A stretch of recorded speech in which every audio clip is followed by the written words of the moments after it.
magandang gabi sa lahat. Una sa ating mga kapatiran na sa Zoom, magandang gabi po sa ating lahat. Sa mga kapatid na nasa ibang bansa, magandang araw sa inyo kung araw po ngayon. At kasama ko ngayon ang ating magiting na youth, Brother Will. Bumati ka bro. Bumati ka sa lahat ng mga manonood at sa lahat ng kapatiran. Microphone mo. Ang microphone. Bumati ka, magandang gabi. Mahiya daw siya, mga kapatid. So magandang gabi sa lahat at sa mga makapanood po ng ating live. Magandang gabi. So nandito na naman pumuli ang Tura Community sa pagpapatuloy ng ating pag-aaral at pagbabahagi rin ng aming mga naunawaan dito sa New Testament. At ngayon ay nasa aklat tayo ng mga gawa sa chapter 27. So mga kapatid, bago tayo magsimula at tayo po ay manalangin, makapangyarihan Ama, Elohim ng aming mga ninuno, Elohim ni Abraham, Elohim ni Isaac at ni Jacob. Sa gabi pong ito, kami ay muling humingi ng iyong patnubay, mangusap ka sa bawat isa sa amin.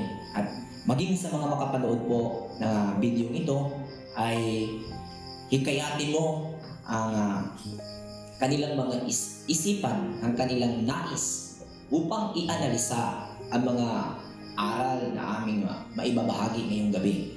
Amang banal, amin pong hinihiling ang iyong banal na presensya na mangusap at magdugtong sa aming mga koneksyon, sa aming mga diwa, upang ang iisang adhikain at ang iisang kaunawaan tungkol sa mga mapapag-aralan sa gabing ito tungkol sa kasaysayan ni Apostol Paul ay maging magbigay sa amin ng karagdagang kaalaman tungkol sa kasaysayan ng mga Messianic noon. Amang banal, ang lahat ng ito ay aming ipapasa iyo sa pamamagitan ng aming dalisay na hangarin na ito'y hinihiling namin sa pangalan mong makapangyarihan na iyong ipinapaalam at ipinapakilala mula pa sa simula sa pamamagitan ng iyong mga propeta hanggang sa panahon ni Messiah Yahushua, ang tunay na Elohim. Amen. Amen. Okay, once again, good evening. At mga kapatid, ito'y continuation sa nagiging journey ni Apostle Paul sa kanyang paglilitis o sa panahong siya ay nililitis at nang siya ay inakusahan ng mga Hudyo na mismong kababayan niya dahil sa itong si Apostle Pablo ay isang magiting na member ng Pariseo at isa sa mga nanguna upang tugisin ang mga mananampalataya sa daan o kung sa other term, Messianic, ang sa ating mga hawak na Biblia, Kristohanon, Christians. Yan po mga kapatid. So ang naging istorya sa last, ang naging highlight po ron ay si Apostol Pablo ay nagpahayag sa harap ni Agrippa. At doon narinig at naunawaan ni Agrippa na si Apostol Pablo ay hindi gumagawa ng anumang karapat-dapat sa parusang kamatayan o hatol na kamatayan. At idinulong ang kaso ni Apostol Pablo sa pinakamataas na hukom na si Caesar. So, gayon pa man, sinabi ni Agrippa na kung hindi na iakyat ang kaso niya, ay siya ay mapapakawala na. At alam nating lahat na ipinahintulot at sabihin na natin plano at patnubay ng panahon na makarating sa ganong level ang kaso ni Apostol Pablo dahil ang kaniyang misyon o ang kaniyang ministry ay maisiwalat ang katotohanan hanggang sa pinakamataas o pinakakilala sa kaniyang kapanahunan sa pamamagitan ni Apostol Pablo, maging sa mga Romano, Hintil at sa mga Hudyo. Yan po ang kaniyang ministry. So, ngayon po ay atin pong itutuloy ang kwento. So, basahin po natin ang verse 1 hanggang verse 5. Okay? Nang may pasyang maglalayag kami sa papuntang Italia. So, Italia, ito po yung, kung hindi ako nagkakamali, capital ng Roma. Tama po ba? So, ibinigay nila si Pablo at At iba pang bilanggo kay Julio na opisyal ng hukbo sa pangkat ng Augusto. Verse 2, sumakay kami sa barko na sa Andramito na dadaan sa mga daungan sa baybayin ng lalawigan ng Asia at kasama namin si Aristarco na mula sa Thessalonica na nasa deserto ng Macedonia. So, para sa kalaman ng lahat, ang sumulat sa kasaysayan ito ay hindi mismong si Apostol Pablo. So, masasabi natin ayon sa ating nakitang presentasyon sa pag-uulat o sa pagsusulat ay mayroon pong tagasulat. At kung atin pong papansinin sa Luke chapter 1, kung atin pong mababasa, si Teopilo. Sumulat itong sa Theopilos po yung address niya, at yung Theopilos na inadresan noon po ay Griego po yun na ang ibig sabihin brethren. At ayon sa mga skular, itong sumulat sa Book of Luke or Marcos ba yata ay si Juan Marcos. At siya rin ang sumulat dito sa Book of Acts. At kung ating mapapansin, ang sumulat ay kasama ni Apostol Pablo kung ating pong titingnan dyan sa statement. So, malinaw na ang sumulat ay saksi rin sa kaganapan. Dahil kung ating titingnan, ang address po niya, kami ay papuntang Italia, which means siya ay kasama doon sa nasabing kaganapan. Verse 3, kinabukasan, dumaong kami sa Sidon. Itong Sidon, ito po yung kaharian ni Tero na naging parte nung itinatak ang templo ni Solomon. Mga Sidonian po ang naging mga trabahador, mga kontrak na kinuntratang magtrabaho upang itayo ang templo. So, pag sinabing Sidonian, yan po ay sakop ni Tero sa kapanahonan ni Solomon. At naging mabait si Julio kay Pablo at hinayaan siyang makipagkita sa mga kaibigan niya at maasikaso ng mga ito. So, ang nangyari, kung ating pong papansinin, kahit bilanggo si Apostol Paul, itong si Julio, isa sa mga nasabing opisyal ng mga sundalo ng Romano, ay mabait kay Apostol Pablo.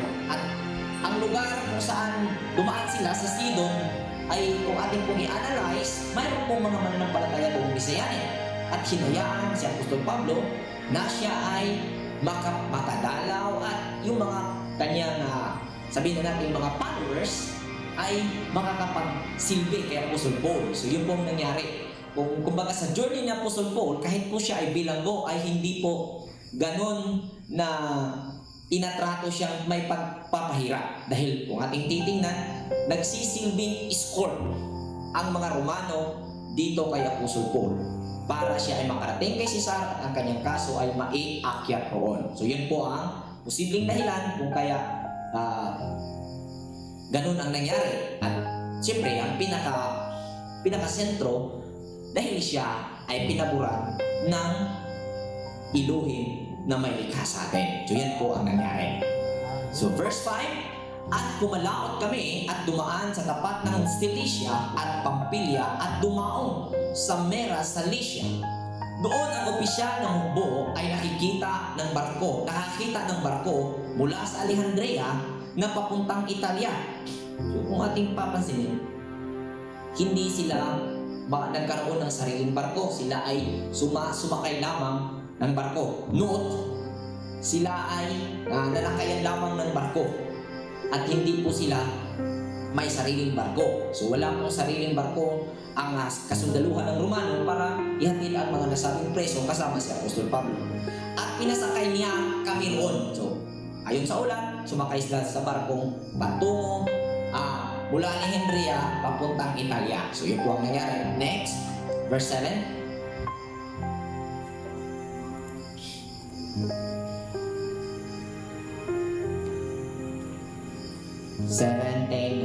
Hanggang 10. Okay, 9, 10, 11. Okay. Dahan-dahan kami kaming naglayag sa loob ng ilang araw hanggang sa Sinido at hindi iyon naging madali. So, tandaan silang naglayag at ayon sa aulat, hindi madali. Para makapagpubli kami ng pasalungat na hangin. Naglayag kami malapit sa Krita sa may Salmuni. Pagkatapos ng mahirap na paglalayag sa may baybayin, nakarating kami sa magandang daungan na palapit sa lungsod na Lastia. Mahabang panahon na ang lumipas at mapanganib na ngayong maglayag dahil tapos na rin ang pag-aayuno sa araw ng pagbabayad sala. Kaya sinabi ni Pablo, mga lalaki, kung tutuloy tayo sa paglalayag, posibleng mawasak ang barko. Mawala ang kargamento at manganib ang buhay natin. Pero nakinig ang opisyal ng hukbo sa kapitan ng barko at sa may-ari nito sa halip na kay Pablo. Okay, dito tayo pupuntos. Dahil kung atin pong itong tingnan, parang simpleng ulat at paglalarawan sa journey. Pero may mga dapat mapansin dito. Dahil ang Biblia, ayon sa ating nasabi na doon na tingnan natin ay para itong, anong tawag nun sa korte? Sinong may alam? Anong tawag ng taga-writer doon sa korte habang nagsasalita yung piskal? Transcript. Pornography? Steno. Stenography? Yan. So, ito'y Transcript. parang pinaiksi ang salaysay. At noong in-translate ito ng mga CGs, ganyan po ang mga interpretasyon mula po doon. At may mga kadudadudang mga pagsasalaysay na posibleng may ipinahiwatig na kahulugang aral para ito'y ating maunawaan, ating pong saliksikin. So, basahin natin ang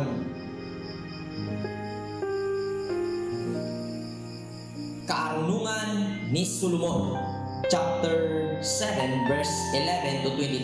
Pero bago natin basahin, ganito po ang ating magsisilbing katanungan. Bago pa man naganap yung mahirap na journey doon sa paglalayag, ang sabi ni Apostol Pablo ay may mangyayari sa paglalayag. Posibleng mawasak yung barko at mawala ang kargamento. Posibleng alam ni Apostol Pablo. So ang tanong, bakit kaya alam ni Apostol Pablo ang posibleng mangyari?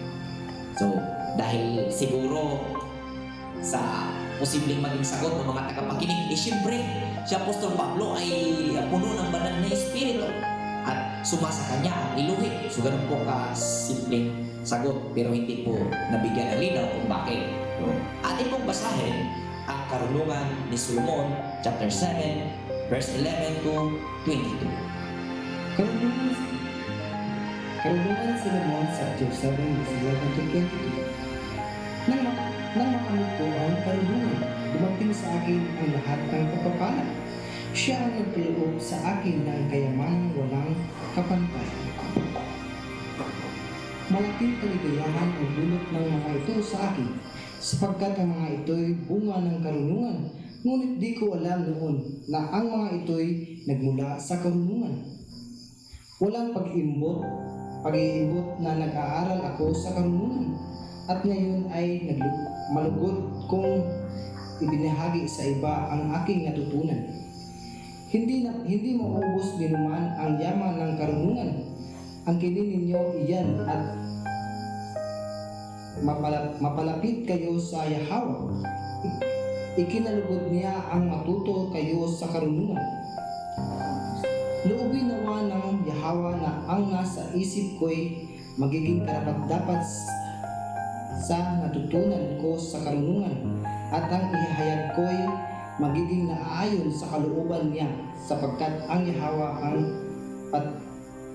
ang patnubay ng karunungan, at siya ang nagtutuwid sa karunungan.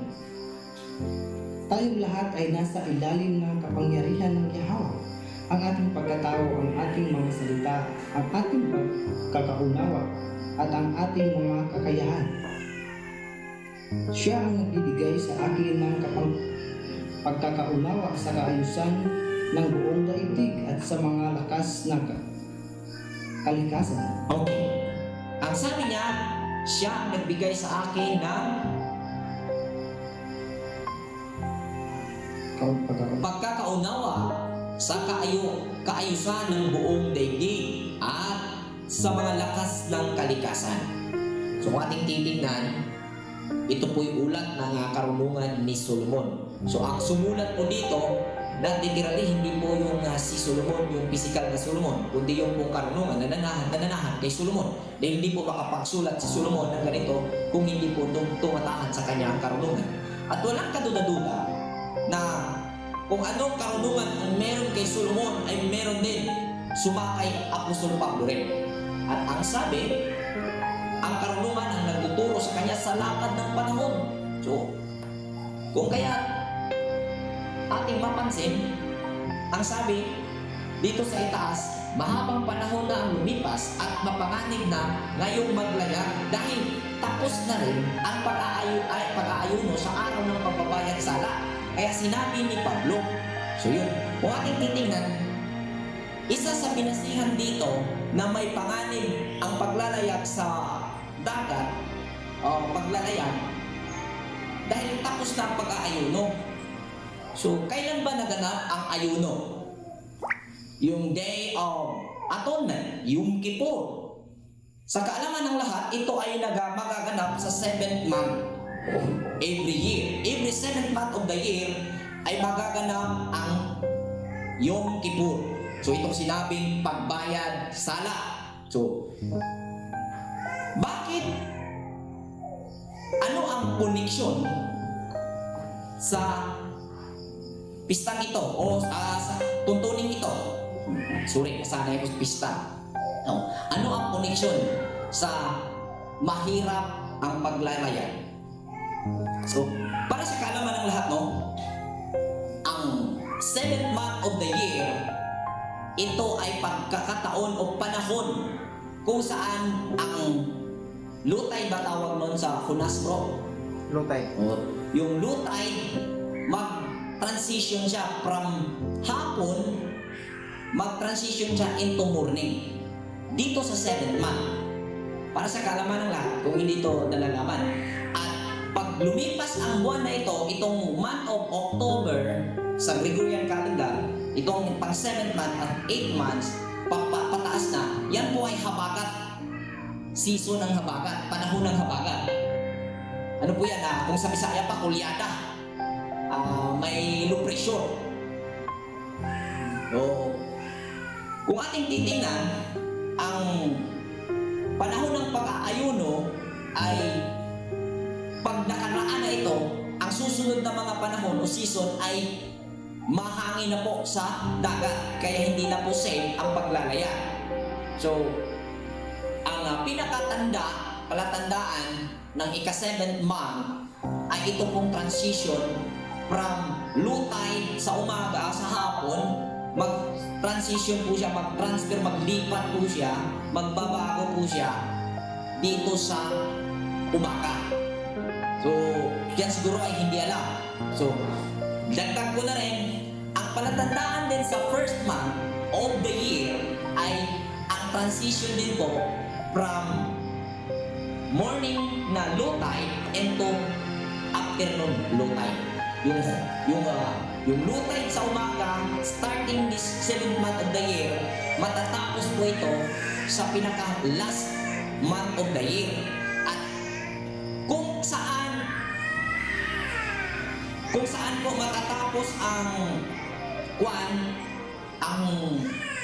itong low tide sa hapon, low tide sa umaga, at mag-transition siya at magsimula na yung low tide sa hapon, which means yan na po ang first month of the year. Yan po ang may naobserbahan ko. So yan po mga kapatid ang aking mai-share na hindi ka po mahihirapan kung paano mo hanapin ang first month at ang 7th month kahit wala pong kalendaryo. Dahil alam po natin, lalo po dito sa Pilipinas ay tayo po ay napaligiran ng dagat. So madali po natin obserbahan. First month, transition po yan from morning low tide to afternoon low tide. Seventh month is transition from afternoon low tide to morning low tide. So ngayon po, sa 7th month, magsisimula na po ang morning low tide. Amin po ba? Paki-obserba nyo po, nandyan po yan sa kalendaryo, tingnan nyo po yung mga sinasabi ko.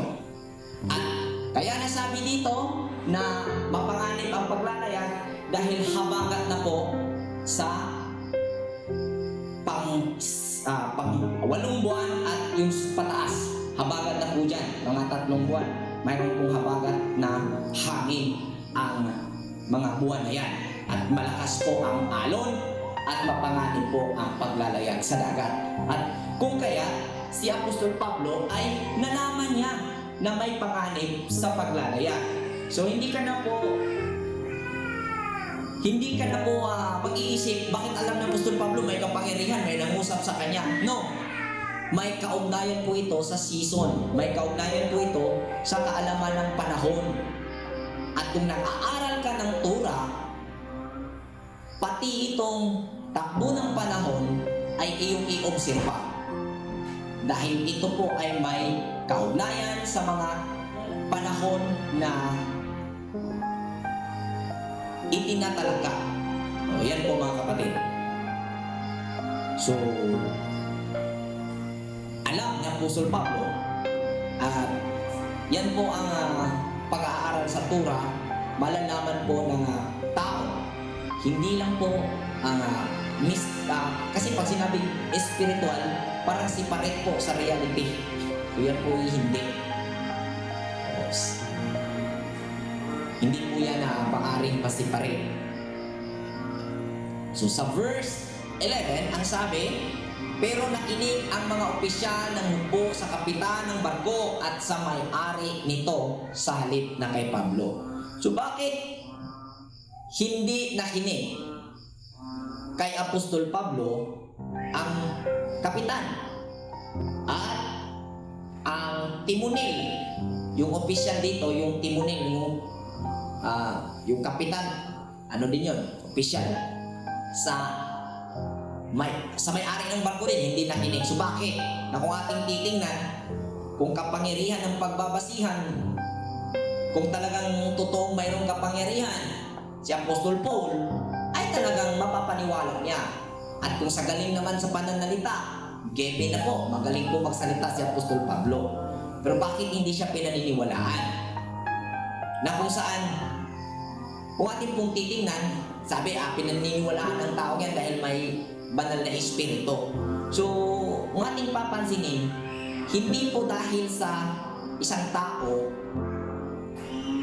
na nasa kanyang katotohanan kaya siya'y paniniwalaan ng tao, kundi ang pagpaniniwala po ay depende po sa receiver o depende po sa nakinig. At magkaroon ng paniniwala ang tagapakinig kung siya ay mayroong Holy Spirit o sabihin na natin mayroong banal na espiritu. At sa pagkakaalam ng lahat, ang banal na espiritu ay something fantasy. So mga kapatid, ang banal na espiritu po ay active na pangunawa. So, para sa kaalaman ng lahat, no? I-share ko ito. Ano ba ang pagkakaiba sa pangunawa at kung ito Bisaya, kung bibisayain ko, ano ang pagkakaiba sa panghuna-huna o huna-huna? Yung mayroong pangunawa at pag-iisip. Ano pagkakaiba nito? Ano ba ang kaibahan sa mga kapatid natin na nasa Seoul? Pangunawa at pag-iisip.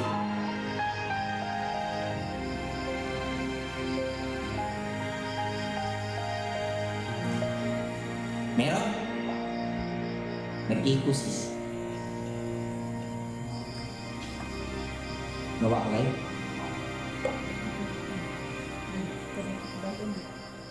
Okay. Nandyan pa ba kayo mga kapatid sa Zoom? Naanak sila. So ano po ang pagkakaiba sa pangunawa at pag-iisip?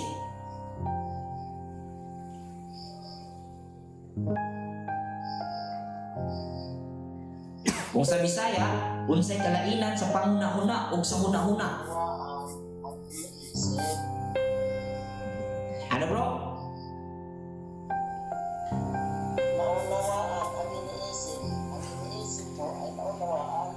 Hindi, ang pangunawa, ano ang pagkakaiba nito? Pangunawa at pag-iisip.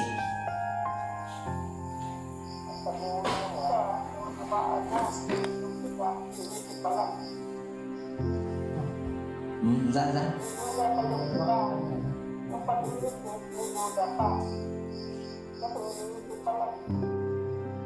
Okay. Kung sa Bisaya, ang pangunahon unsa man?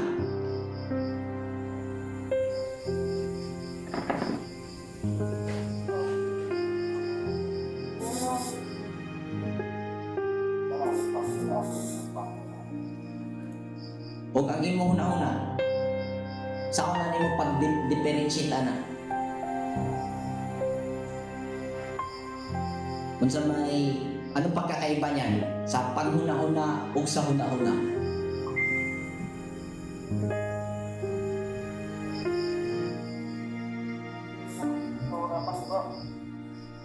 Sa ang panghuna-huna, resulta sa huna-huna. Resulta sa huna-huna, which is my point. Ang huna-huna resulta sa panghuna-huna. Pero dili tanan na huna-huna gigamit ang panghuna-huna. Nagamit ang panghuna-huna. Hindi lahat ng naiisip ay ginamitan ng pangunawa. Huwag panguunawa. Kaya kahit pa si Apostol Paul ay full of wisdom, all of knowledge, dahil siya po ay may karunungan, hindi po guarantee na ang nakinig sa kanya ay makakaunawa na. Tulad din ang Apostol Paul, ani Misaya, in terms sa karunungan, sold out. Ano na? Wala ka nang masabi. Pero bakit ang mga nakinig sa kanya kumakalaban pa rin sa kanya? So hindi po nakabase doon sa may puno ng karunungan na nagsasabi, kundi depende po sa taong nagpapairal ng kanyang pangunawa o pinapakilos niya ang kanyang pangunawa. Amen po ba? Amen. Sa madaling salita, hindi sapat na pag-iisip ang iyong ipapairal. At kadalasan po sa mga taong ngayon ay hindi na po namuhay ng may pag-unawa, namuhay po ng may pag-iisip. Yes, makikita mo may pag-iisip. Nakaka-identify po siya ng mga bagay, pero hindi po niya nakikita kung ano ang kinahihinatnan at hindi niya nakikita, hindi niya na-project kung ano ang mangyayari sa mga bagay na kanyang pinili o mga desisyon na tinahak niya. Which is, ito din ang nangyari dito sa opisyal at sa kapitan at sa may-ari ng barko. Sa madaling salita, unconscious ito.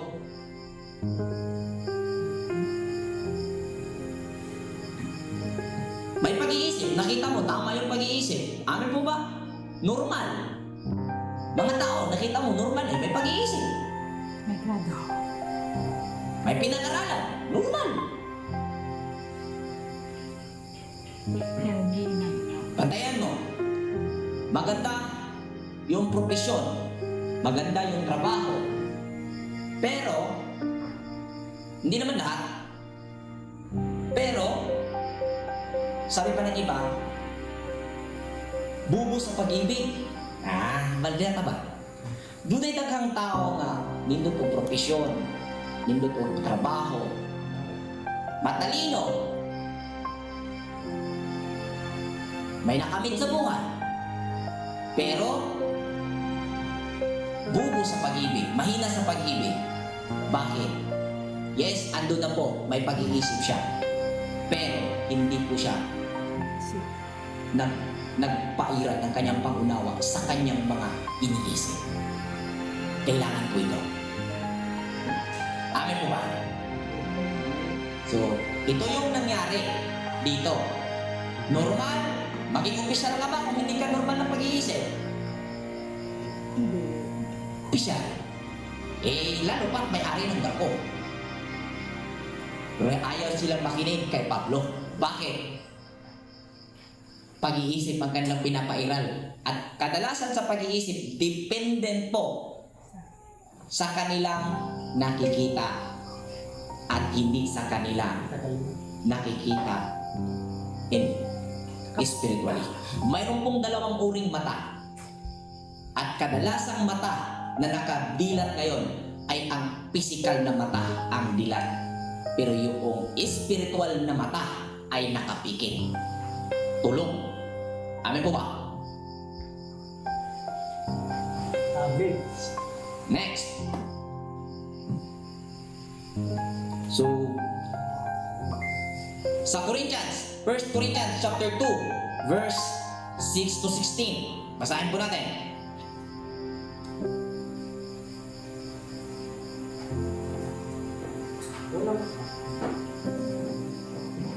Unang Korinto chapter 2 verse 6 to 16. Sa mga matatag na sa buhay, spiritually ay nag-aaral kami ng salita ng karunungan. Hindi karunungan ng mundo ito o unang mga tagapagmamahala sa mundong ito na ang kapangyarihan ay lilipas. Subalit ang ibinahayag namin ay ang lilim ng karunungan ng Elohim na hindi nahayag noong una na itinilaga na niya para sa atin. Para sa ating ikalawalhati bago palilikha ang sanlibutan. Walang isa man sa mga tagapagpamahala sa daigdig na ito ang nakaunawa sa karunungan iyon sapagkat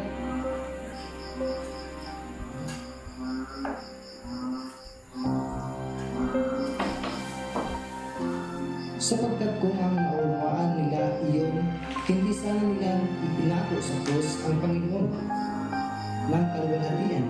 Subalit tulad ng nasusulat, hindi pa nakikita ng mata o narinig ng tenga na hindi pa sumasagi sa isip ng tao ang mga inihanda ng Elohim para sa mga umiibig sa Kanya. Ngunit ito'y inihayag ng Elohim sa atin sa pamamagitan ng Espiritu.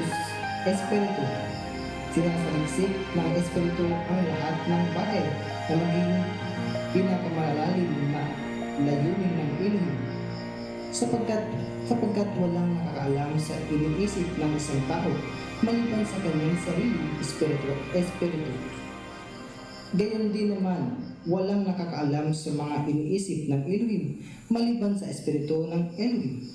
Ang tinatanggap natin ay hindi ang espiritu ng sanlibutan, kundi ang espiritu na mula sa Elohim upang maunawaan natin ang mga kaloob niya sa atin. Kaya nga kami ay nangangaral hindi sa pamamagitan ng karunungan ng tao, kundi sa pamamagitan ng espiritu. Ang ipinaliwanag namin ay mga katotohanang espiritual para sa mga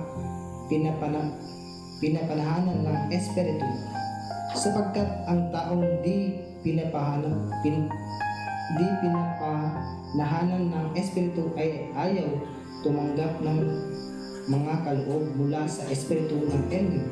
Para sa kanila, kahangalan ang mga iyon at hindi nila nauunawaan, sapagkat ang mga bagay na espiritual ay naunawaan lamang sa paraang espiritual. Amen. Sinisiyasat ng taong pinapanahanan ng espiritu ang lahat ng bagay, ngunit walang sino mang makakasiyasat sa kanya. Sino ang nakakaalam ng pag-iisip ng Panginoon? Sino ang makapagpayo sa kanya? ngunit nasa atin ang pag-iisip ni Yahushua. Amen. So ang sabi dito, ang nakakaunawa lamang yung pinanahanan ng Espiritu. Pag hindi pinanahanan ng Espiritu, ang karunungang ating makikita ay ituturing nitong kahangalan sa mga taong hindi pinanahanan ng Espiritu. So interested, paano ba maging tahanan o paano ba maging pananahanan ng Espiritu ang tao? Marami pong mga nagsiwala, marami pong mga nagtuturo, marami pong mga nagbahagi tungkol po sa talatang ito. Pero ni isa hindi ko narinig na may nagbigay po sa pamamaraan, procedure, kung paano mangyari na ang tao ay pananahanan ng banal na Espiritong ito na sinabi ni Apostol Pablo. Paano ito magsimula? Paano ito mangyari? Ito po ang dapat tuklasin. Ito po ang dapat pagtuunan ng pansin kung gusto mong mangyari yung mga nasabi o mga naganap o maunawaan ang realidad ng buhay bilang may paniniwala o pananampalataya sa Elohim. So sino po kaya? O ano po kaya? May ano po ba, makapagbigay po ba ng idea na masasabing yan ay possibility na pamamaraan upang maging tahanan o pananahanan ng Espiritu? Paano ito gawin? Paano magsimula? Sino po? Kung kayo po ay nanood at kayo po ay may idea, nandyan po kayo sa live, pwede po kayo mag-comment. Okay? Meron po ba?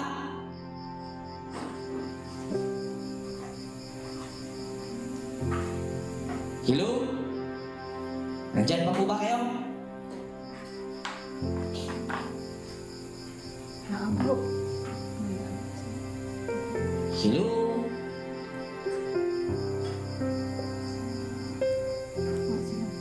Interested? Ang makakaunawa lang daw tungkol sa mga bagay na ito yung pinanahanan ng Espiritu. Ang tanong, paano mananahan ng Espiritu para makakaunawa ka sa mga bagay? So, hindi ka pala magkaroon ng pangunawa o hindi mo mauunawaan yung mga sinasabi ang tungkol sa karunungan, ang aral, kung hindi nananahan ang banal na Espiritu. So, kailangan kung ating titingnan yung first step o unang requirements para magkaroon ng pangunawa o pagkakaintindi sa mga bagay-bagay ay kailangan mong ma-acquire yung requirements, maging tahanan ka ng banal na Espiritu. Paano ito gawin?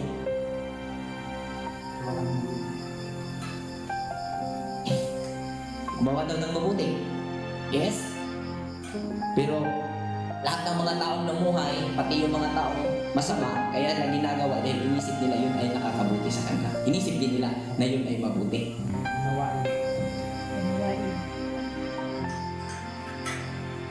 May patat na katanungan.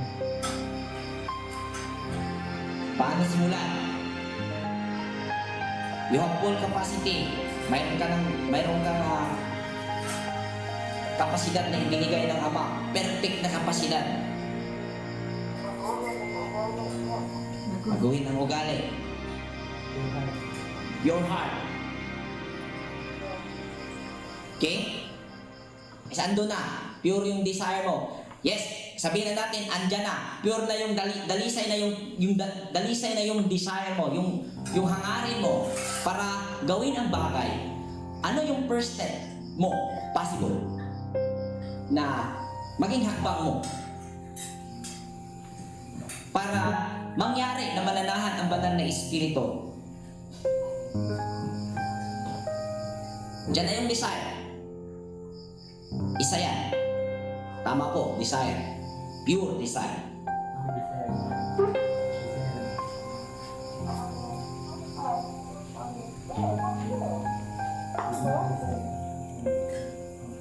Gawin.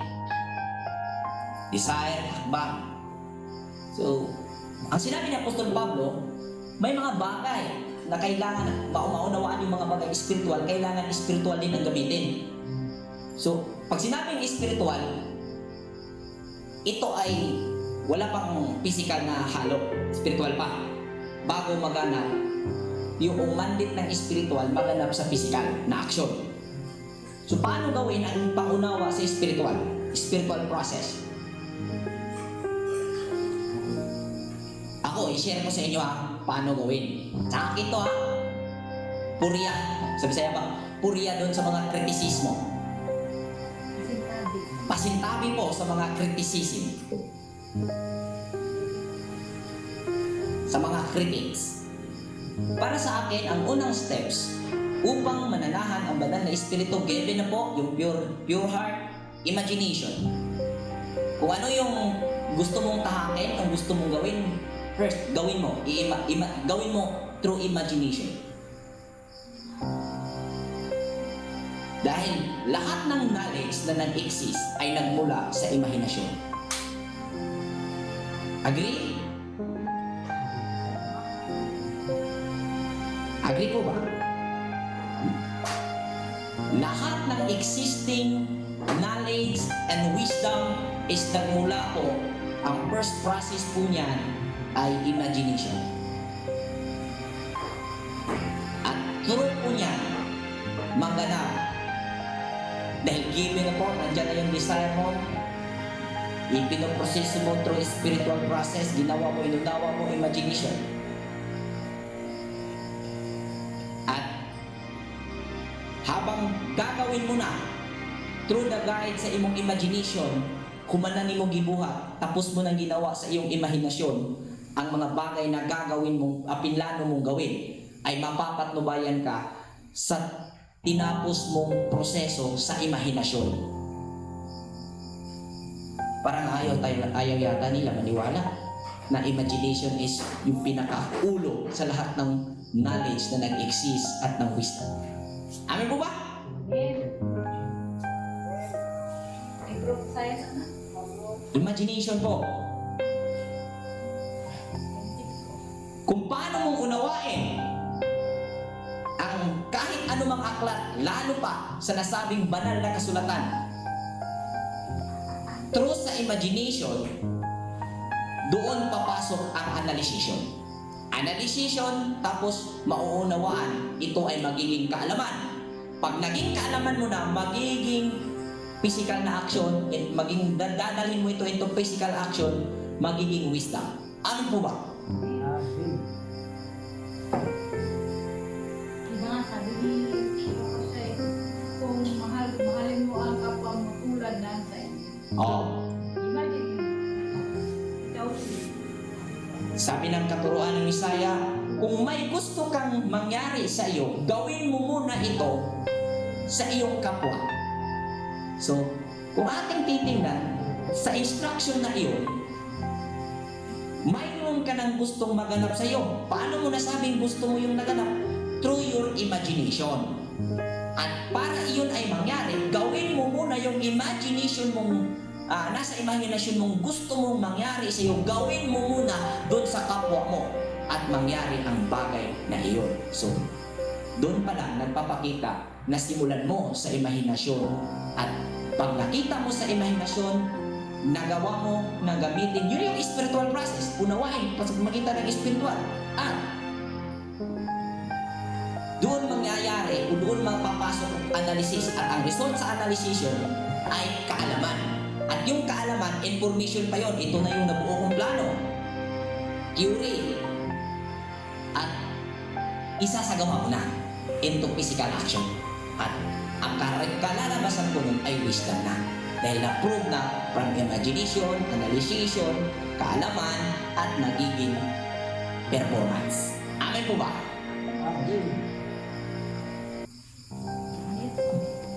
Inana na ang pagtuon sa Biblia. Kung murelay on na dyan ka sa nabasa, maglisod na igsuon. Kung babase ka lang por letra na binasa mo dyan, may hirapan ka. Marami pong kontradiksyon na mangyari kung aasa ka sa nasusulat at base sa nasulat, iyong ipapairan ang iyong application. imagination muna doon sa binasa. Tapos analyzation. Tapos makuha mo na kung ano ang ibig sabihin, yun po ay kaalaman, gawin mo na magiging karunungan. Amen? Amen. Pala mo eh. So, yun po ang nangyari. Kaya, mayroong mga tao ngayon na di kurso, may mataas na narating sa buhay. Pero, hindi naman po lahat. Di po lahat. Mayroon po nga, marami rin mga may narating sa buhay na active din yung analysis.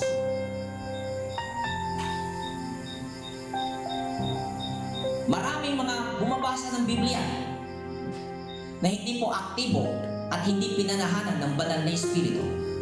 At marami ding hindi nagbasa ng Biblia na naging tahanan ng banal na Espiritu. Paano yan, bro? Hindi na pala kailangan ng Biblia. Wait. Okay? Verse 7. Dahan-dahan kaming naglayag sa loob ng ilang araw hanggang sa Sinido at hindi iyon naging madali para makapagkubli kami. Parang nabalik kita, sis.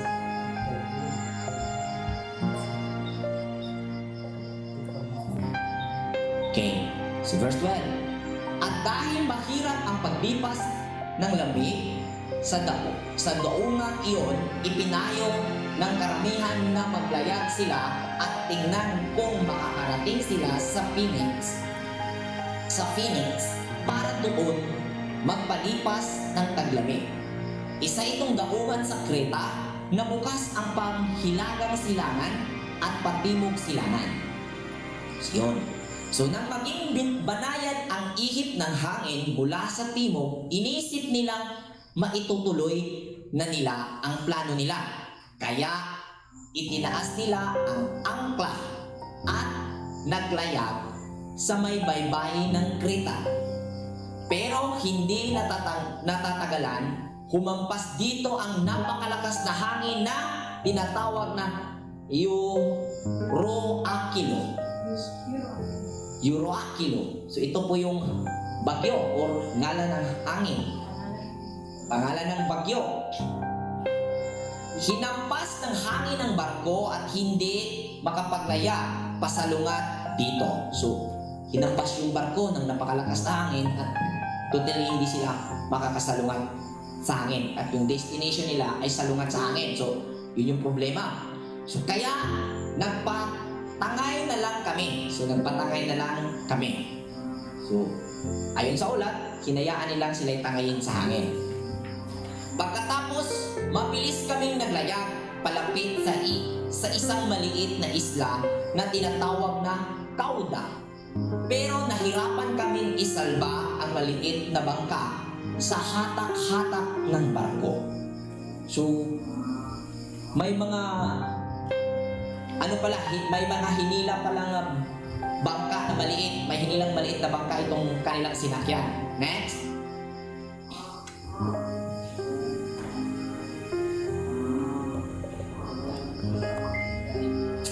At nang maisampa ito sa barko, tinalian nila ng malaking lubid ang katawan ng barko. So, itong kanilang sinasakyang barko, may hinilang maliit na barko, maliit na bangka. Kumbaga buti. Pero nung malakas ng hangin, ito'y inakyat nila at tinalian doon sa barko. Inakyat nila doon sa barko. Hindi ito, para hindi ito mabiyak. At dahil sa natatakot silang sumansad sa Sirte, ibinaba nila ang layag at nagpaanod na lang. So yun po yung nangyari. Kinabukasan, binawasan nila ang kargamento ng barko dahil hinampas kami ng unos.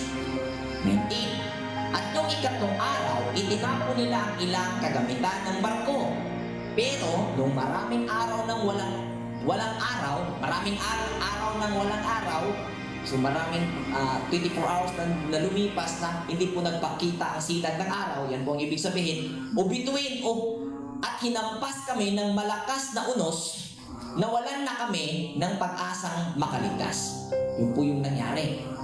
So, nang magtagal na silang hindi kumain, tumayo si Pablo. Dinira na ba?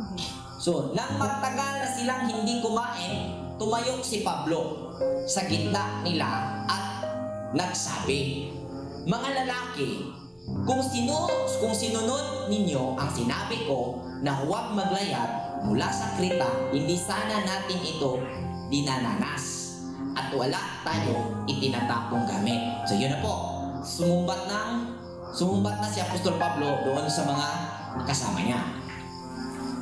Verse 22, "Pero lakasan ninyo ang loob ninyo dahil walang mamamatay sa inyo. Barko lang ang mawawasak." Yan po ang nangyari. Biruin mo, dito ko ipapasok yung imagination. Imagine mo, walang mamamatay, pero barko ang mawawasak. Parang napaka-komplikado. Walang mamatay, pero barko mawawasak. Lakasan ninyo ang inyong loob dahil walang mamatay sa inyo. Barko lang ang mawawasak. Asa man ta, butaw. Ano bang barko dito na sinasabi? Next, tingnan natin. Ngayong gabi, ang Elohim na nagmamayari sa akin at pinaglilingkuran ko ay nagsugo sa isang anghel. So ayun na. Nung nasa kasagsagan sila ng problema, tumayo na si Apostol Pablo at sinumbatan sila. At sabi ni Apostol Pablo, ngayong gabi ito, ang Elohim na nagmayari sa akin, ang Elohim na nagmayari sa akin, hindi po niya sinabing ang nagmayari sa atin. So, yung barko na tinutukoy dito, posibleng ang malaking barko, pauna ko to ang malaking barko na tinutukoy dito ay yung original culture. At yung maliit na barko na ikinargas sa malaking barko para hindi mabiyak, yung po yung sumisingit na culture. Analysis. Ang sabi niya, Elohim na nagmamayari sa akin. Sino bang nagmamayari? Sa mga kasama niya. Mali yata ang terminology ni Apostol Paul dito. Dahil ang sabi ng Panginoon, ang sabi ng Elohim sa Exodus 19, "Kayo'y magiging bayan ko kung susundin ninyo ang aking mga iniutos, ang aking tuntunin." Which is true sa kaugalian.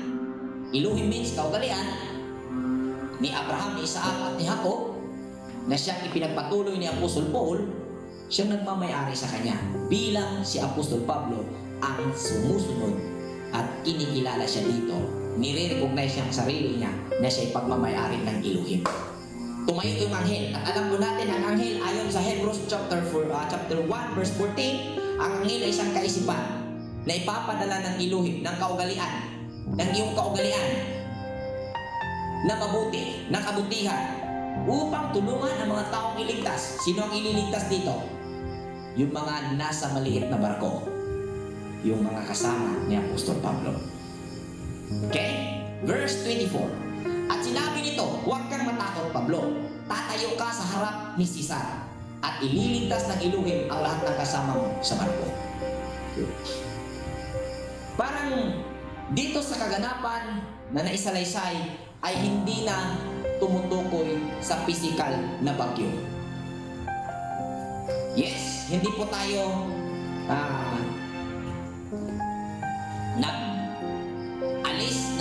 mayroong bagyo na dinanas o nakasalubong ang kanilang paglaya. Yes, mayroon. Pero ang sumunod na pagsasalaysay ay hindi na po tungkol sa literal na bagyo at sa literal na unos na kinakaharap nila. Tungkol na po ito sa pag-uugali. Tungkol na po ito sa kultura nila. Nabasa ko yung comment ng isang viewers ng ating reels tungkol sa arka. Ang arka ay hindi barko, kundi ito ay isang kultura. Ang sabi niya doon, tama daw yung ginagawa natin, malawak sa paraan ng ginagawang pag-aaral natin ay lalawak ang ating mga malalaman at matutunan. Pero napakalayo naman po daw na yung barko ay gagawin kong kultura. Malayo daw. Para sa kaalaman mo kapatid, o para sa, hindi kapatid, o viewers, para sa kaalaman mo, ang tao hindi ang pisikal. Ang tao ay espiritual. Ang tao ay ginawa ayon sa wangis ng Elohim. At ang Elohim ay hindi po pisikal. Wala pong pisikal. Ito po ay pag-uugali. So ibig sabihin, ang tao ay in original, siya po ay espiritual. Kaya hindi po mangyayari na siya ay sasakay sa literal na barko. At kung espiritual ang tao, wala pong ibang sasakyan niya dito, kundi kultura, para magsisilbing sasakyang espiritual sa journey ng tao dito sa sanglilikha. Amen. Amen. Kaya kung malayo sa iyo kapatid, sa amin malapit. Ganyan po kasimple. Kaya dito, balik tayo. Ang sabi, kaya lakasan ninyo ang loob ninyo, mga lalaki, dahil naniniwala akong gagawin ng Elohim ang lahat ng sinasabi sa akin ng anghel. So yung anghel, yun po yung pag-iisip, pangunawa, lumulutang na pangunawa ng Apostol Pablo tungkol sa kung ano ang dapat niyang gawin. So, sa verse 26, pero kailangan nating mapadpad sa baybayin ng isang isla. Kailangan nating mapadpad sa isang baybayin ng isla. Dito pumasok na yung mga figurative na mga termino. Nang ika-14 ng gabi na kami sa dagat at hinampas-hampas kami sa dagat ng Adria, iniisip ng mga mandaragat na malapit na silang sa lupa noong hating gabi. So, hating gabi na. So, 14 days na silang nasa dagat. At habang hinampas-hampas sila, inisip lang nasa malapit na sila sa dagat. So, yung humampas-hampas dito, ito po yung pagkakataon o panahon na kung saan sila ay tinuruan na ni Apostol Pablo habang sila ay nasa sasakyan. Ibinahagi na ni Apostol Pablo ang mga katotohanan tungkol sa tao, tungkol sa kung ano ang dapat gawin at ano ang kalooban ng Ama. Next. Sinukat nila ang lalim at nalaman na 20 dipa ito. Kaya umusan sila ng kaunti at sinukat ulit ang lalim at nalaman na 15 dipa ito. Next. At takot na sumadsad sa batuhan, 4 ng angkla ang inihagis nila mula sa pupa. At gustong-gusto nilang magpaumaga na. So, daming angkla na inihagis, 4. Pupa. Front na. Para hindi sasadsad doon sa batuhan. Ang bato na tinuturing nila ditong kanilang kinatatakutan, ayon sa Psalms 91, akin pong magpapadala ko ng mga anghel para ahon ang iyong paa upang hindi matisod sa mga bato. At sa puntong ito, si Apostol Pablo ang nagiging extension sa anghel ng Elohim. At ang bato na kinatatakutan lang masadsad ay ang mga ipinangaral ni Apostol Pablo. Dahil ayaw nilang harapin, ayaw nilang tanggapin na baka yun ay makakapagdulot sa kanila ng hindi mabuti. Dahil alam natin na pag ikaw ay lilipat ng pananampalataya o lilipat ng kaunawaan o lilipat ng practices sa buhay, ay marami pong maging criticism sa buhay mo. Una na dito ay ang pamilya mo. At yan po ang kinakatakutan nila. Kaya inihagis ang 4 na angkla. 4 na angkla ang inihagis. Okay? Anong purpose? Para hindi mabangga.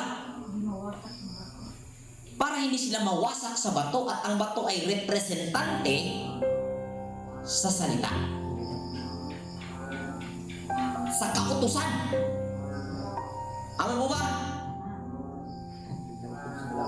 Ito ay bumubuo sa mga kautusan ng Ama. Nagre-represent yung bato. Kaya takot sila. Dahil ayon nga sa nasabi ko, pag tinanggap nila yon, kinatakot nila, ito yung mawawala sa akin, ito yung mawawala sa akin, baka ano, ganito, ganyan. Ganun din po ang panahon ngayon. Pag nag-share ka at muntik na lang maunawaan, isipin na, pag naunawaan ko, pag tinanggap ko yan, ano na lang sasabihin ng mga kakilala ko, ka-churchmate ko, ka-workmate ko, ano ba, mga relatives ko, mga kapitbahay. Pag tinanggap ko yan, iminumungkahi ng batang yan. Iminumungkahi ng tao yan. Ibinabahagi ng tao yan. Ganun po. Kaya, naghagis ng angkla. Ayon po sa kasulatan, ano ang ibig sabihin ng angkla? Yung angkor. Basahin po natin ang Hebrews chapter 6. Hebrews chapter 6 verse 19 to 20. Para malaman po natin kung ano itong angkla. Hebrews. Tingnan po natin.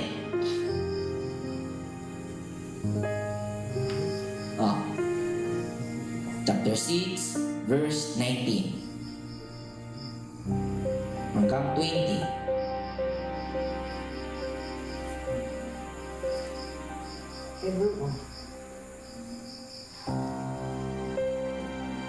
Hebrews chapter 6, verse 19 to 20. Ang pag-asa nito ang siyang matibay at matatag na angkla ng ating buhay. Ito ay umaabot hanggang sa kabila ng tabing ng templo, hanggang sa dakong kabanal-banalan. Amen. Si Yahushua ay Okay, yan lang. So kung ating titingnan, ang angkla ay nagsisilbing pundasyon ng pananampalataya. Amen. At alam po natin, mayroon pong dalawang uring pananampalataya. Marami pong grupo, pero mayroon lang pong, nahati lang po itong dalawang pananampalataya. Dalawa lang pong uri ito. Tama at mali. Ganun lang po yun. So, kung may angkla na sinabi si Apostol Pablo dito, para sa tamang pananampalataya, gayon din, ang mga taong ito naghagis ng angkla para hindi masadsad doon sa bato. Para sa kanilang pananampalataya. Ibig sabihin, habang isinishare ni Apostol Pablo ang Word of Elohim, ang Gospel, ang Good News, ay nagkaroon po ng matinding pagtutol doon sa salooban ng mga tagapakinig. Dahil ayaw nilang matanggal ang kanilang pundasyon ng pinaniniwalaang pag-uugali na yun ay tama. Yun po ang angkla. Next, dito. Kaya sinabi ni Pablo sa opisyal ng hukbo at sa mga sundalo, kapag hinayaan ninyong tumakas ang mga taong ito, hindi kayo maliligtas. Okay, sa verse 29 pa pala. At At sa takot na sumadsad sa batuhan, 4 na angkla ang inihagis nila mula sa pupa at gustong-gusto nila na mag-umaga na. So, ibig sabihin, gustong-gusto nilang mag-umaga na. Ang umaga dito ay gustong-gusto na nila na matapos na at makita nila kung ano talaga ang kahihinatnan doon sa explanation na ibinahagi ni Apostol Paul sa kanila. Alam naman natin yung pag-uugali ni Apostol Paul, kung atin pong i-determine ang kanyang pagkatao, hindi po yun makatiis na hindi makapagbahagi sa salita ng Ama habang siya ay nasa biyahe. At yan naman ang mission niya. At yun din ang purpose ng pagkakataon kaya inilagay siya roon. Pero gustong tumakas ng mga mandaragat. Pero gustong tumakas ng mga mandaragat, ibinaba nila ang maliit na bangka. So yun, lumutang na.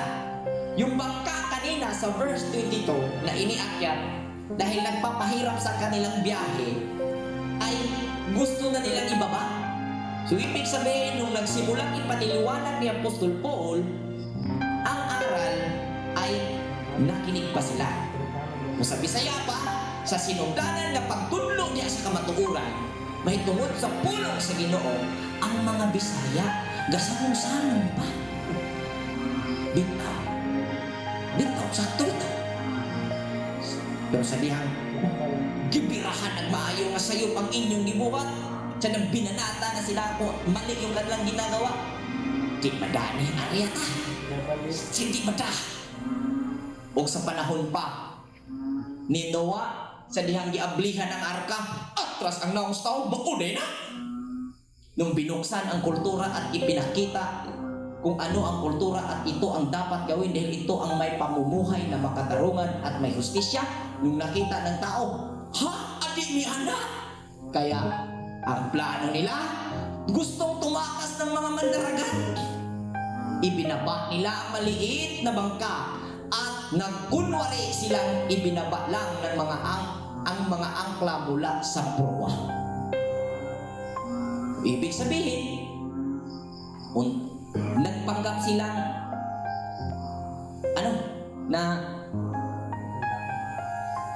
ano lang nila yung kung sabi sa yapa, Bro Peter, laylo na sa miya. Kay, di nagib kanang okay kayo na si Brad Roy. Mayo mo na siyang tao. Pero di nagib na mo, madam. Kung ano kanang masabot niya pagtulunan, kinigib may kasabot. Tagalogi. Yan si Brother Roy. Yan, mabait ng taong yan. Okay na yan. Mabait ng taong. Pero yung pinangaral niya, yung binahagi niya aral, hindi na namin maunawaan. Ito yung uri ng tao na kasama ni Apostol Pablo. Gustong ibaba ng buti. At yung buti, tumutukoy po yun sa kanilang pag-uugali na ikinarga roon. Dati, ano po yun? Guyon. Hila-hila ng barko. Ang tunay na pag-uugali. Pero nakapag-desisyon silang ikarga. Pero ibinaba nila. Sasakay sana sila roon. Gusto lang tumakas gamit ang pag-uugali na yon. Gusto lang tumakas sa realidad. May mga tao ngayon na pinahagian natin na ang Misayang anak ni Jose at Maria ay hindi po mangyayaring babalik. Ibinahagi natin sa kanilang katotohanan. Ayaw nila dahil gusto nila ng superhero. Gusto nilang babalik physical. Gusto nilang may babalik na physical para maligtas sila at hindi pagkaroon ng pagharap sa realidad na responsibilidad ng individual na tao na alamin kung ano ang dapat gawin dito magmula sa kalooban. Yan, atras ang barko, si Batuta. Muspat.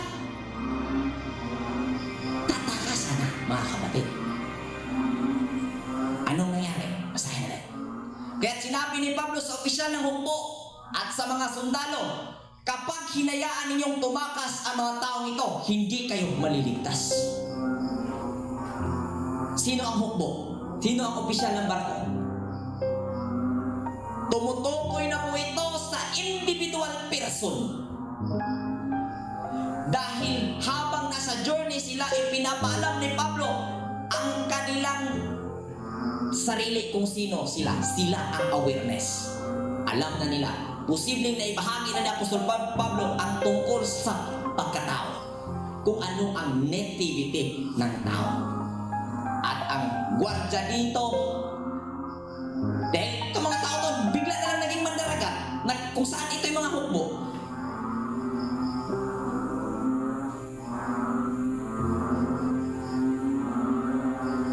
Ang sabi ni Apostol Pablo, hindi kayo maliligtas. Hindi maliligtas. Huwag hayaan. So, yung mga information, yun na po yung gwardya. Yung narinig nilang information, yun na po yung gwardya nila. At sila mismo ang magdidesisyon na yung kanilang narinig na information mula kay Pablo ay magsisilbing bantay sa kanila at di nila hahayaan yun sa pamamagitan sa mga impormasyon ngayon.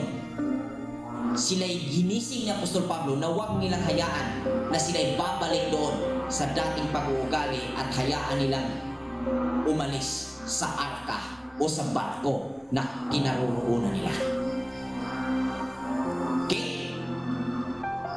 Dahil dito, okay, verse 32, dahil dito pinuto ng mga sundalo ang mga lubid ng maliit na bangka at hinayaan itong mahulog.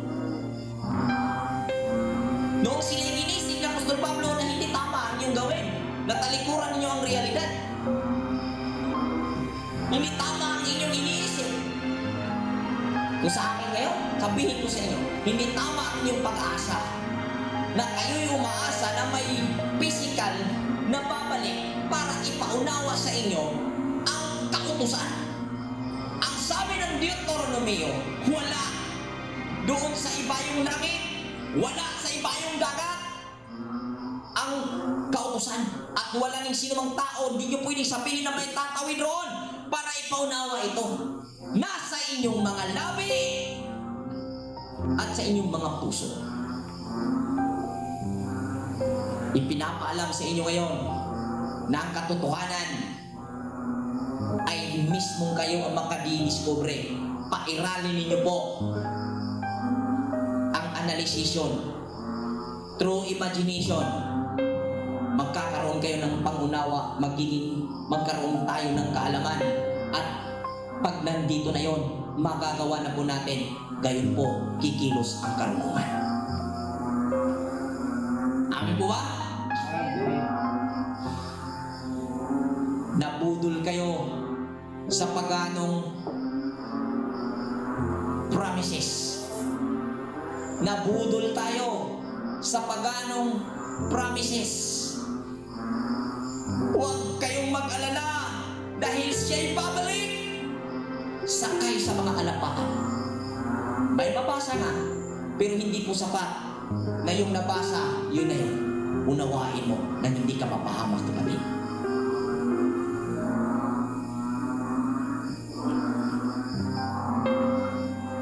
Nung malapit na ng mag-umaga, hinimok sila ni Pablo na kumain.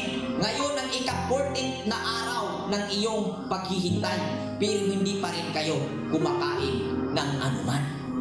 So, ibig sabihin kung ating titingnan, sunod sa 14 kaadlaw, nagiwali ni Pablo diha sa ilang paglayag. Wag yun nila gikaon, wag yun nila gidawat ang mga pulong. Sa loob ng 14 days na sila'y nasa journey at ipinaliwanag ni Apostol Pablo ang kasulatan, hindi sila kumain, hindi nila isinabuhay, hindi nila karoon ng desisyon na i-take yung mga aral.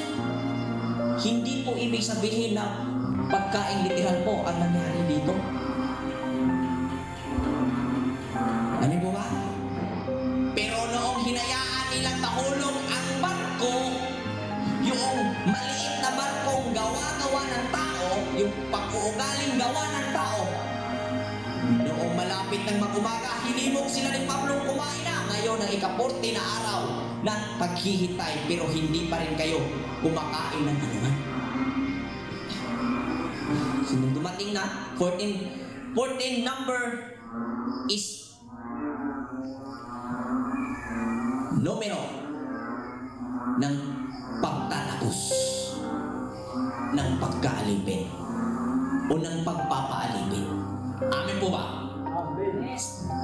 14 years si Jacob inalipin ni Laban para makukuha ang kabayaran na ang anak nitong si Rachel.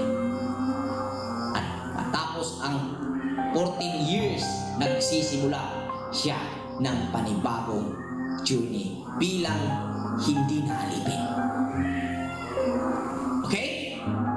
At matapos nilang hinayaang mahulog yung bangka, hiningkayat na sila ni Pablo. Tapos na ang araw ng paghihintay. Kumain ng walang kinain, hindi rin kayo kumain ng anuman. Lahat ng itinuro ni Apostol Pablo, gasanong-sanong ra. Huwag na hinaon ko, mga igsoon, sulod sa tulo ka tuig. Sulod sa tulo ka tuig nga pangabudlay inyong ubos nga alagad aron isulti ang kamatuoran ng hinaot ko nga gikaon ninyo ang pulo, gikaon ninyo ang pagkaon. Inaasahan ko sa loob ng 3 taon na lumipas, magta-3 taon po tayo na kinain ninyo ang mga pagkain. Amin po ba?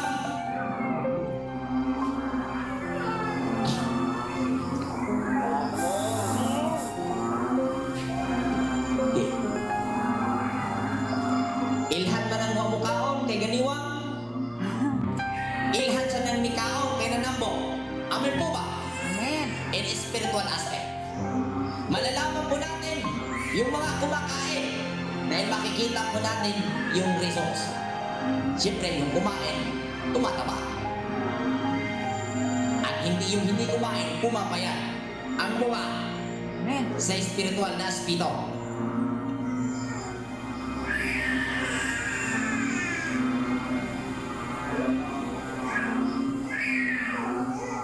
Sabi niya Apostol Pablo sa verse 34 at 33, kumain kayo kahit kaunti para ito sa ikabubuti ninyo. Kumain kayo kahit kaunti para ito sa ikabubuti sa inyo. Doon sa mga nanood, doon po sa nanood, partikular po sa mga nanood na sumubaybay sa pag-aaral na isinasagawa ng Torah community.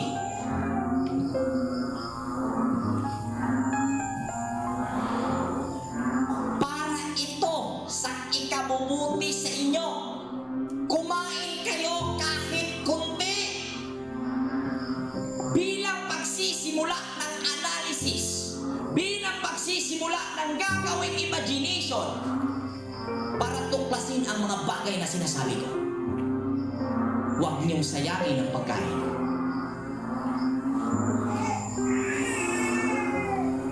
Ito ay ikabubuti ninyo. Hindi ko ito ginawa para sa ikabubuti ko. Dahil hindi po swildado si Bro Rowe habang ginagawa ito. Amen po ba? Amen. Ito po ay sa ikabubuti natin. Dahil hindi mawawala kahit isang hibla ng buhok sa ulo ninyo.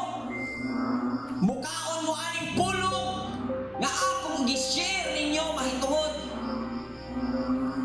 sa pagsabot sa balang kasulatan. Bisan usa ka buhok, walay mawalaan ang inyong ulo. Kung kakainin nyo po ito, kung inyo pong uunawain ang mga ibinahagi po ng Torah community, ni isang buhok sa ulo ninyo ay hindi po mawawala. Ibig ibig mong sabihin, hindi po kayo mga kapahamak.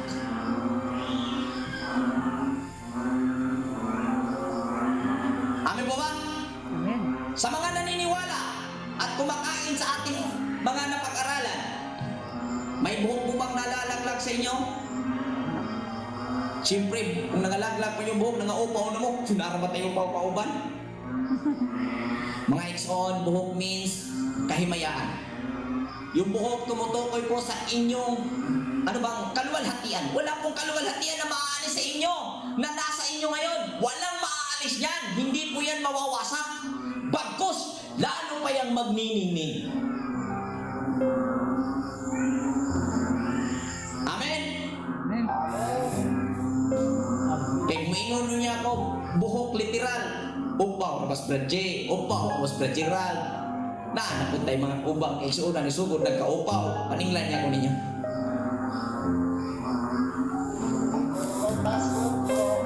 Na, si Bro Prostasio reta sa buhok. O si Bro Peter. Napo yung bata ka sa buhok sa kilid ra.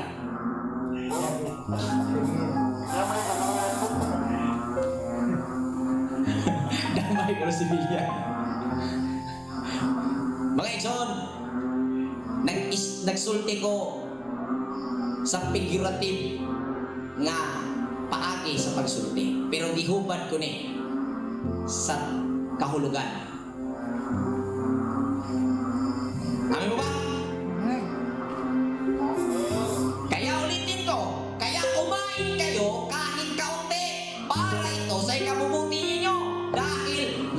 Dahil walang mawawala kahit isang hibla ng buhok sa ulo ninyo. Kanang kadungganan ninyong naangkon karon? Kanang achievement ninyong naangkon karon? May mawala na. Yung tagumpay nyo ngayon na nakamit. Kung anong meron kayo ngayon, kung kayo'y maniniwala, kung kayo'y kakain at ianalisa at unawain ang mga bagay na sinasabi ko, hindi po mawawala. Dahil habang pinaniniwalaan yung aking mga sinasabi, hindi po ako nangihingi ng porsyento sa bawat pangunawa na ibinabahagi ko. Amin mo ba? Amen. Wala pong porsyento na. Oh, na-discuss ko na ang about God. Na-discuss ko na ang about Lord. Na-discuss ko na ang about tithes. Na-discuss ko na ang about every discussion. Porsyento. Napay sugilanon, Brad Peter. Nako ni pastor ba? Yun no? May pastor.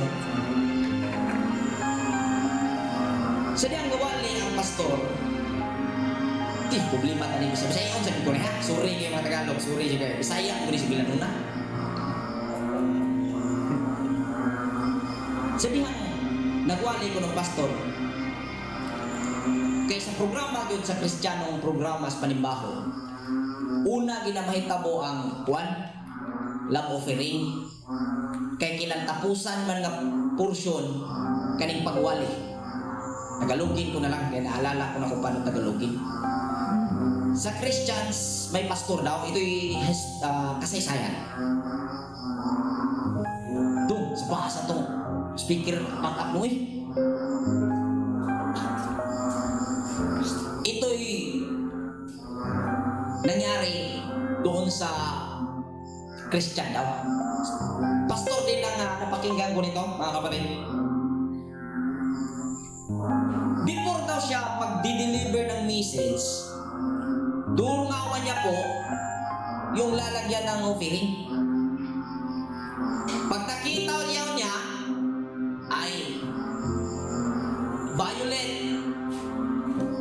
Yung nasa loob ng basket, apritik ko nung isuga. Ang tapang niyang mag-deliver ng message, violet doon. Pero pagkita niya kay pula-pula man, haluya kayo. Nakita niya 50 at 20 up. Pag hinaan siya ng loob, tinanong siya ng isang youth, bakit mong lamya mo ngayon mag-deliver na message sa paano ka gaganahan? Yung nakita ko pula-pula, gaganahan ka pa. Pero nung violet, tinanong siya, grabe, religion mo ngayon, tapang mo. Napaka-autocratic ng message mo. Eh, siyempre, violent eh. So, ganun po. Ito'y hindi gawa-gawa kong istorya. Ito'y narinig ko rin sa mga pastor na nagsasabi nito. So, ibig sabihin, may mga tagapagturo na nakadepende yung kanyang message doon sa offering na natitingnan niya sa basket. Pero tayo po, glory to Elohim. Yung delivery ng message po natin, depende po sa patas at makatarungan. Amen. Kaya may natitisod, may nasasaktan,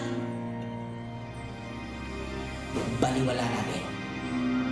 Dahil ang atin ay masabi kung ano ang nararapat. Hindi po nakadepende sa violet, pula na nasa basket. Amin po ba? Amen. Amen. Wata na. Maison, kaon mong paniguro.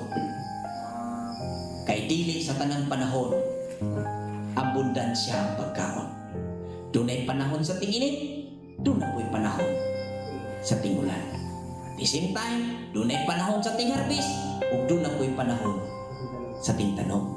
Ug dunay panahon nga ang tingtanom aw ang harbisonon dili daghan, doon na po'y panahon nga ang harbisonon daghan. Ang ibig ko pong sabihin, kumain kayo ng mabuti at ano po, pakinabangan nyo. I-grab nyo yung opportunity. Huwag nyong hayaang may magmintis sa nakikita nyong pagkain. Dahil hindi sa lahat ng panahon tag-ani. At hindi rin sa lahat ng panahon may magandang ani. Amen. Amin po ba? Yan po ang process ng panahon. Amin po? Amen. Next. Basahin natin ang John chapter 6 verse 47 to 59. Kaon umayo, kunya, nay binhi, nay makita binhi, bukas, para dili magka sure sa pagkaon. May nang magpugas ta kay natay kaugaling ang tanong. Basahin natin. Juan chapter 6 verse 47 to 59. Pagkatandaan ninyo, ang sumampalataya sa akin ay may buhay na walang hanggan. Ako nga ang tinapay na nagbibigay buhay. Kumain ng mana ang inyong mga ninuno nang sila'y nasa ilang, ngunit sila'y namatay. Narito ang tinapay na bumaba mula sa langit, upang ang sinumang kumain nito ay hindi na mamamatay. Ako ang tinapay na nagbibigay buhay, na bumaba mula sa langit. Mabubuhay na pakailanman ng sinumang kumain ng tinapay na ito, at ang tinapay na ang aking katawan na ibibigay ko upang mabuhay ang sangkatauhan. Dahil dito, nagkaroon ng mainitang pagtatalo-talo ang mga Hudyo. Paano mabibigay sa atin ang taong ito ang kanyang laman upang makain natin? Sinabi ni Yahushua, pagkatandaan ninyo, maliban kainin ninyo ang laman ng anak ng tao at inumin ang kanyang dugo, hindi kayo magkakaroon ng buhay. Ang kumain ng aking laman at uminom ng aking dugo ay may buhay na walang hanggan, at muli ko siyang bubuhayin sa huling araw, sapagkat ang aking laman ay tunay na pagkain at ang aking dugo ay tunay na inumin. Ang kumain ng aking laman at inumin ng aking dugo ay mananatili sa akin at ako naman sa kanya. Buhay ang Ama na nagsugo sa akin at ako'y nabubuhay dahil sa kanya. Ngayon din naman ang sinumang kumain sa akin ay mabubuhay dahil sa akin. Ito ang tinapay na bumaba mula sa langit. Hindi ito katulad ng kinain ng inyong mga ninuno sa ilang. Namatay sila kahit na kumain niyon. Ang kumakain ng tinapay na ito ay mabubuhay magpakailanman. Sinabi ni Yahushua sa sinumang sa sinagoga habang siya'y natuturo sa Kapernaum. Okay? So ito po yung sinabi ng Misaya. Kumain ng aking laman ay magkakaroon ng buhay. Inabi niya dito na siyang tinapay ng mula sa langit na bumaba. Alam naman po natin na hindi po ang kanyang katawan ang pinatutungkulan niya dito, kundi ang karunungan na nasa kanya, nang nangusap sa kanya. Hindi po yung physical na anak ni Jose at Maria ang pinatutungkulan niya dito, kundi yung nasa loob nito. Okay? At sa verse 35, sinabi ni Apostol Pablo rin, doon sa journey, doon sa kanyang paglaya. Pagkasabi nito, kumuha siya ng tinapay at nagpasalamat sa Elohim sa harap nilang lahat at pinagpira-piraso ito at kumain. Kung papansinin po natin, ito yung pong sinabi ko, kung pansinin niyo po, i-analyze niyo po yung story mula kanina. 14 days po silang walang kain. Kung ito'y dulot sa bagyo, kung physical na gutom o literal na gutom po ang naganap dito, paano nagkaroon pa ng pagkain o tinapay si Apostol Pablo sa napakaraming araw na lumipas at hindi pa ito naubos? Amin po ba? At yung take mga kapatid, na wala silang pagkain habang nasa biyahe, physical na pagkain, meron. At kung sabihin ng mga pilosopo, siguro bro natapon dahil may itinapon silang karga. Sa lahat-lahat ng itatapon, pagkain talaga ang itapon? Hindi.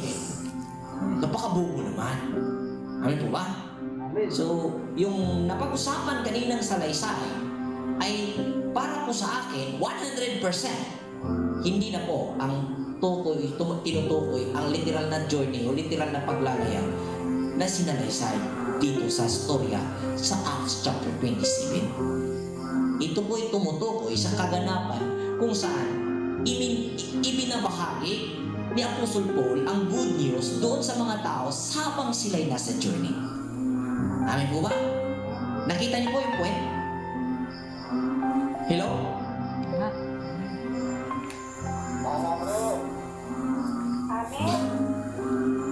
So yan po mga kapatid. Next verse. Kaya lumakas ang loob nilang lahat at kumain na rin sila. Kita nyo? Lumakas ang loob nila, hindi po ang katawan. Lumakas ang loob nila para saan? Upang sundin.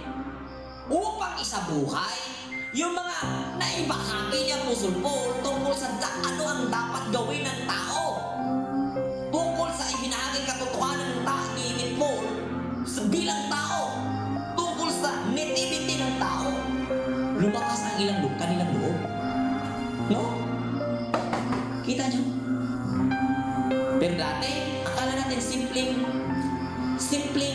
salaysay tungkol sa nangyari sa paglalaya. May malalim po na inihatid. May malalim na naging kaganapan dito sa istorya. Na kung saan hindi mo makikita kung basahin mo lang gamit ang literal na mga mata. Imagination, analyzation, mauunawaan mo. At kung ano yung maunawaan mo, dito, kunin mo yung aral, gawin mo, i-application sa buhay. Makuha mo ang karunungan. Amen po ba? Amen. Hindi po sapat mata ang nakadilat. Ang ating pong diwa ay may mata. Yun po ang dapat nakadilat. Anak. Upang hindi po tayo matison sa mga bato. Amen. 37. 276, sila lahat doon, 276, nasa barko. Nang mabusog na sila, itinapon nila ang trigo na dapat para gumaan sa barko. Yung trigo dito ay hindi po ang literal na trigo, kundi yung pong trigo ay naglalarawan sa pagkain.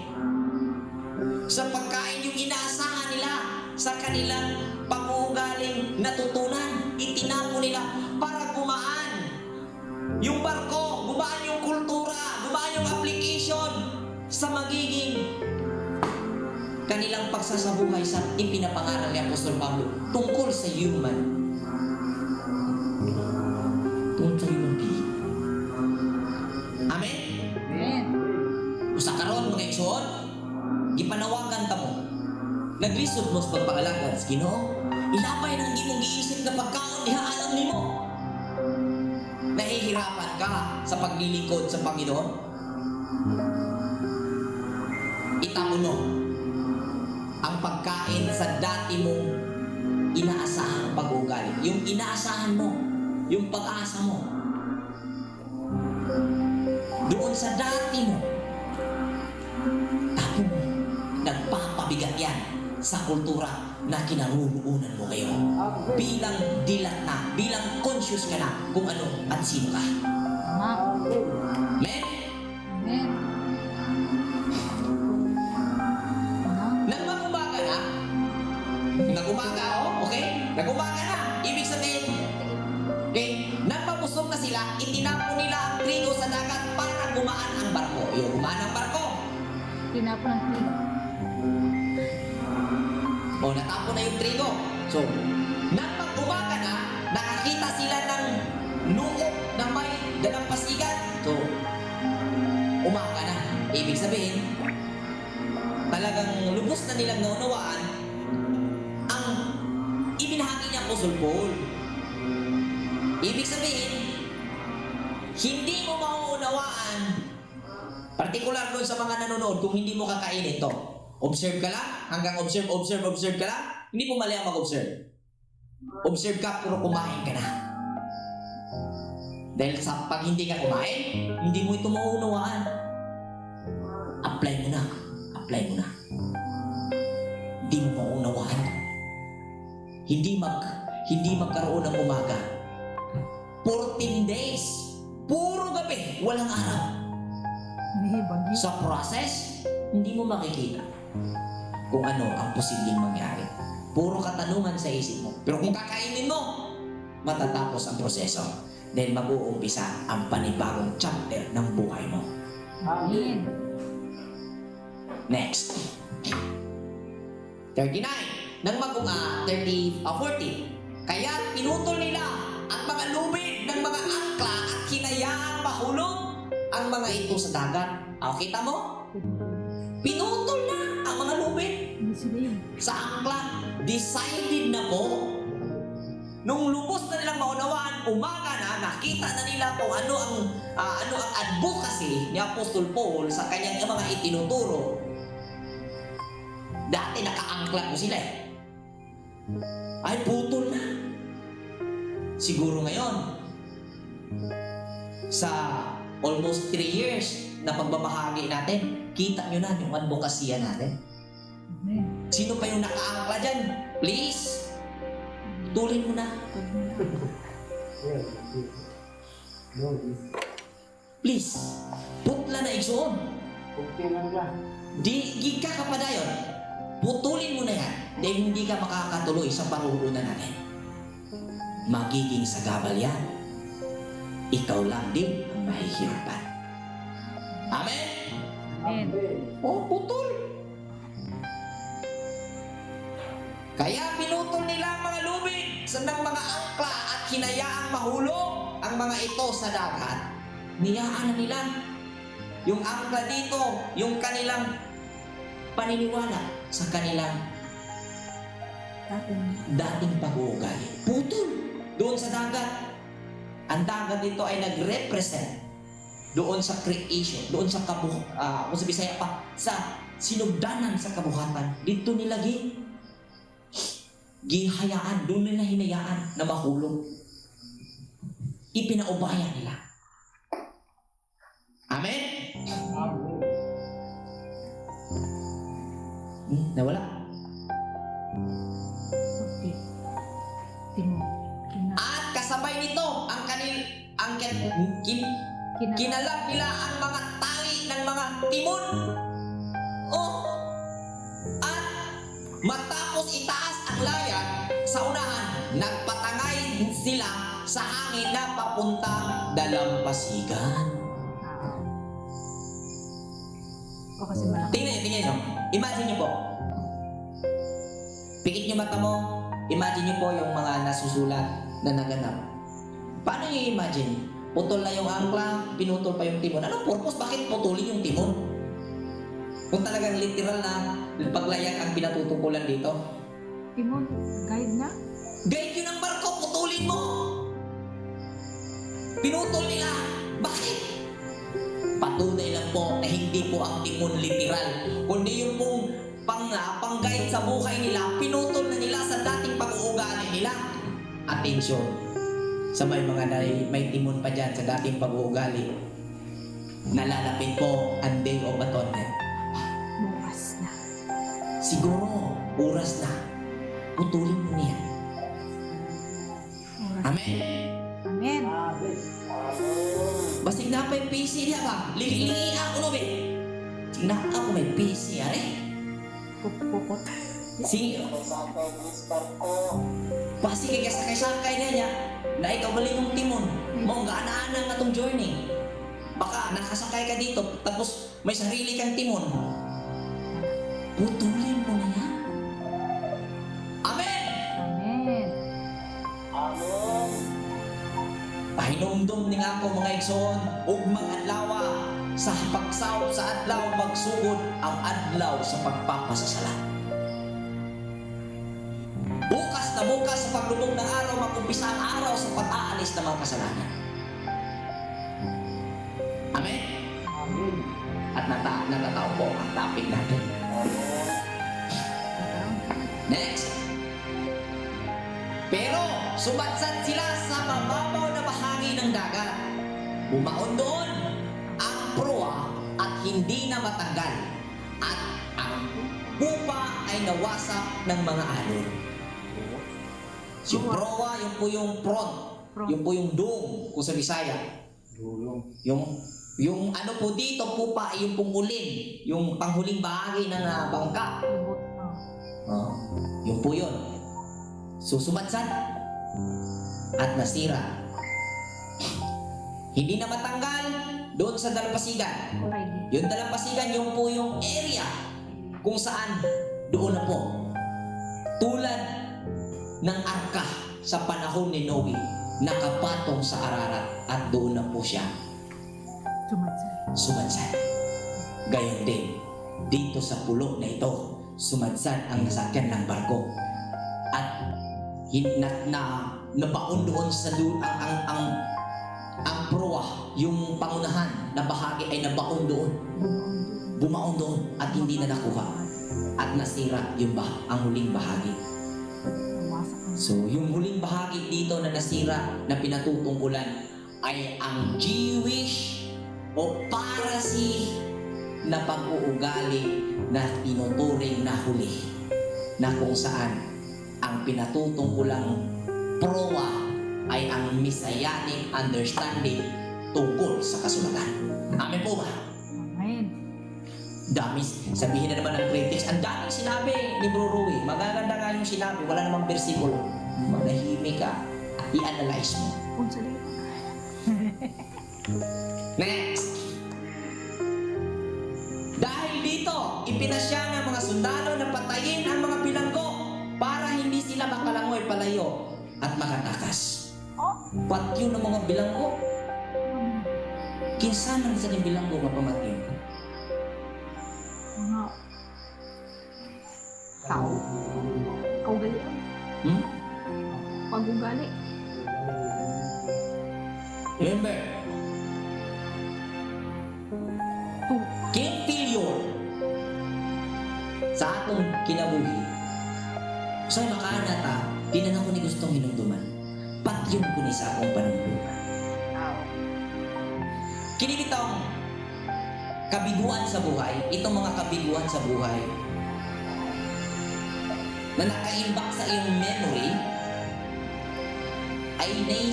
ay inaiano mo sa isipan mo, papatayin ko ang mga memory na ito. Ano po nag-alala? Ayaw ko itong alalahanin. Ito yung bilanggo na pinatutungkulan dito habang na-realize nila kung ano ang dapat gawin.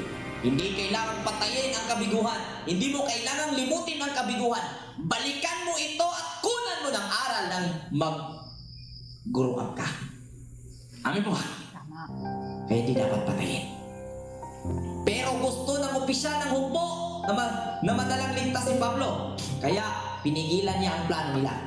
Inutusan niya ang mga marurunong na lumangoy na tumalon sa dagat at mauna sa dalampasigan. So, inutusan ng opisyal dahil gusto niyang mabuhay si Pablo. Yung Pablo dito na gustong mabuhay ng opisyal ay yung pong aral na ibinahagi ni Pablo sa bawat isa sa kanila. At inutos ng opisyal na ang opisyal dito, yung po yung active na awareness ng individual na kung saan ang pinag-uusapan dito ay ang individual na tao na kung saan aktibo ang kanyang awareness.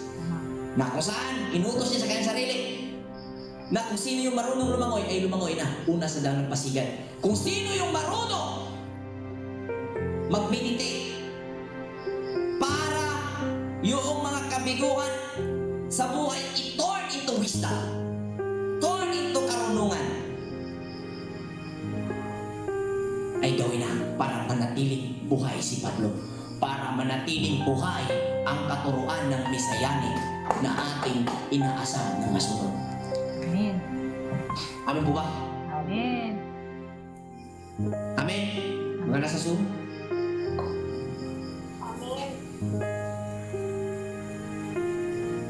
Ano kung taong patyo na inos Pablo dire? Imagine nyo. 44. At saka susunod ang iba. O, pag may nakagawa na, sunod din ang uban. Ug kinsa to karon nga nakahimo na nga ang dating kabiguhan na nasa memory ay na-turn into wisdom ay siyang gagabay.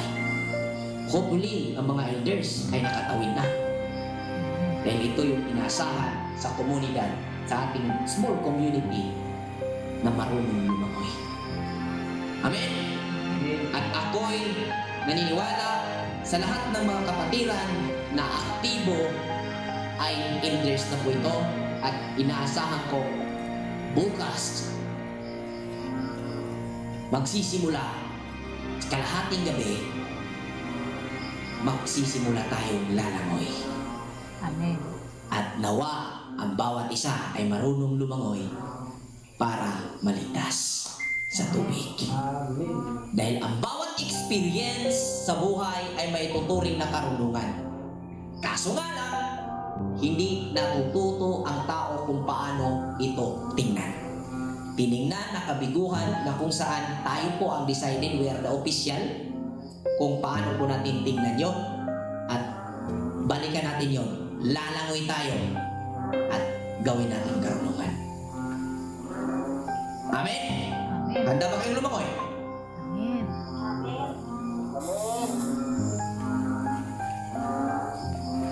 Madyo lang, nanagatan kay madyo mo lang Buti lang mga mangingisda, siguro. Magagaling lumangoy. Next, meron pa ba? Wala na. So dito po nagtatapos at yan po ang ating nakikita na mga aral na napapaloob sa Acts chapter 27 at nawa po ay napupulutan ito ng aral ng bawat isa sa atin at nagkaroon po tayo ng kaliwanagan. Gayun din doon sa mga nakapanood po ng ating video dyan sa ating live, kung kayo po ay interesado, pwede po kayong mag-message sa akin o sa sino bang kakilala nyo kasama dito sa Torah community at malaya po kayo mag-approach. Maraming salamat. Magandang gabi. Shalom. Alaikum. Shalom. Alaikum, shalom.